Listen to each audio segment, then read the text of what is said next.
সিলেটের ফেঞ্চুগঞ্জ উপজেলায় নদীভাঙন আতঙ্ক বিরাজ করছে। উপজেলার মাঝগাঁও ইউনিয়নের জেটিঘাট থেকে বারোহাল গ্রামের পুরো এলাকা কুশিয়া নদীর ভাঙন ও ধসের কবলে পড়েছে। উপজেলার জেটিঘাট হয়ে বারোহাল গ্রামের 800 মিটার এলাকা জুড়ে ভাঙন ধস নদীগর্ভে বিলীন হয়ে গেছে। জেটিঘাট বারোহাল বক্সিপুর হয়ে খালাবাজারগামী মানুষ ভাঙনের পাশ ঘেঁষে চলাচল করছেন। ঝুঁকি নিয়ে এই নদী পাড়ের রাস্তা দিয়ে রিক্সা কোনো মতে চলাচল করছে। বন্ধ রয়েছে অন্য সব যান চলাচল। এই ভাঙ্গন তো ভাই আজকে দুই বছর হয়ে গেছে। 2 বছরের মধ্যে মনে হরকা গেছে বর্ষার ও প্লাডর আগর প্লাডর হয়েছিল গিয়া বোলিং করা, ওগুলা হওয়ার পরে গিয়া বস্তানগুলা বড় হয়েছিল বালু, বস্তাগুলা ফালানি হয় নাই। জানা যায় উপজেলার মাঝগাঁও ইউনিয়নের 1 নম্বর ওয়ার্ডের প্রত্যন্ত বাটি গ্রাম বারোহাল বর্ষায় নৌকা যাদের একমাত্র ভরসা।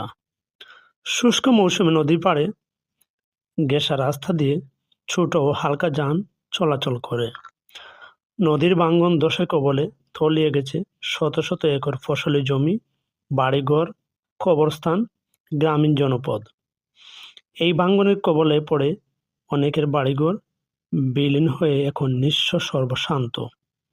নিরুপায় হয়ে অন্যের বাড়িতে আশ্রয় নিয়েছেন, অনেকে এলাকা ছাড়া হয়েছেন।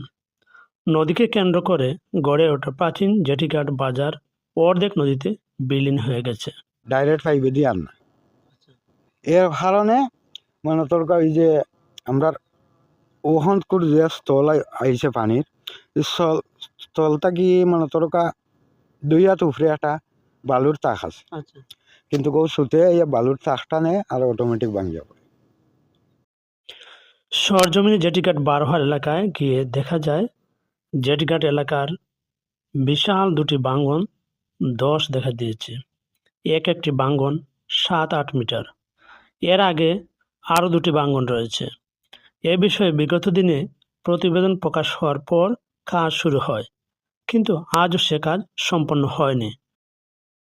আর আমরা কেউ দেখে না, কিন্তু ফেঞ্চুগঞ্জ থানার কোনো জায়গা ইলা দুর্গতিত আর ইলা পরিস্থিতির কেউ আছে বলে আমরা জানি না।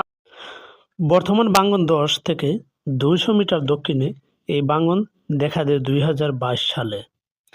পরবর্তী অর্থবছরে পানি উন্নয়ন বোর্ড প্রকল্প হাতে নিয়ে কাজ শুরু করে, কিন্তু সে কাজ আজও সম্পন্ন হয়নি। এতে ভাঙন আরও বেড়ে চলেছে। বাজার, সড়ক, গ্রাম, স্কুল, কবরস্থান সবই নদীগর্ভে চলে যাওয়ার উপক্রম। এ বিষয়ে পানি উন্নয়ন বোর্ডের উপসহকারী প্রকৌশলী গোলামবাড়ি বলেন, কুশিয়া নদী ফেঞ্চুগঞ্জে 2টি প্রকল্প হাতে নেওয়া হয়েছে। বারোহাল এলাকার কাজ তখন শেষ করতে পারেনি। সময় মতো বালু না পাওয়াতে কাজটি শেষ করা সম্ভব হয়নি। এখন এ কাজ আবার শুরু হবে। আমরা এখানে 500 মিটার প্রকল্প হাতে নিয়েছি, খুব শীঘ্রই কাজ শুরু হবে বলে তিনি জানান।